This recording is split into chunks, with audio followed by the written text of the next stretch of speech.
ആരോ പറഞ്ഞു ഉമ്മൻചാണ്ടിയെ വിളിക്കാൻ. അന്ന് അദ്ദേഹം പ്രതിപക്ഷ നേതാവ്. കേട്ടുമാത്രം പരിചയമുള്ള ഒരാളെ സുശീല വിളിച്ചു. വിളി കേട്ടു. ഞാൻ രണ്ടും കൽപ്പിച്ച് ഈ നമ്പറിൽ വിളിച്ചപ്പോ മറുതലക്ക് ഹലോ. ഇന്ന് എനിക്ക് വർത്താനം പറയാൻ കഴിയുന്നില്ല. പക്ഷെ എന്റെ പ്രശ്നങ്ങൾ മുഴുവനും പറയുന്നത് വരെ അയാൾ മറുതലക്ക് ഫോൺ വെച്ചിട്ട് നിന്നു. ഞാൻ എന്റെ മകൻ സംസാരിക്കുന്നില്ല, കേൾക്കുന്നില്ല. പെട്ടെന്ന് അവന്റെ കണ്ണിന് വൈകല്യം വന്നു. അപ്പോൾ ഞാൻ ആകെ ജീവിതത്തോട് തോറ്റുപോയി. ഞാൻ എന്ത് ചെയ്യണം?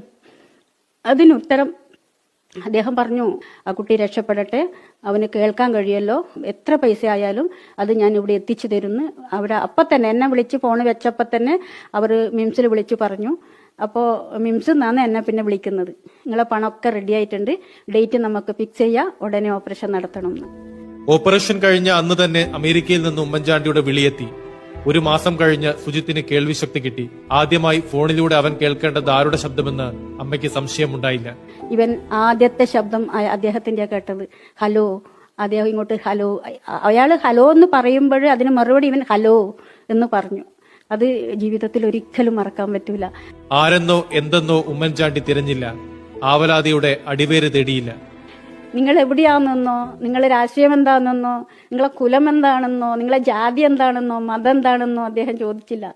പ്രശ്നം മാത്രം കേട്ടു. ഞാൻ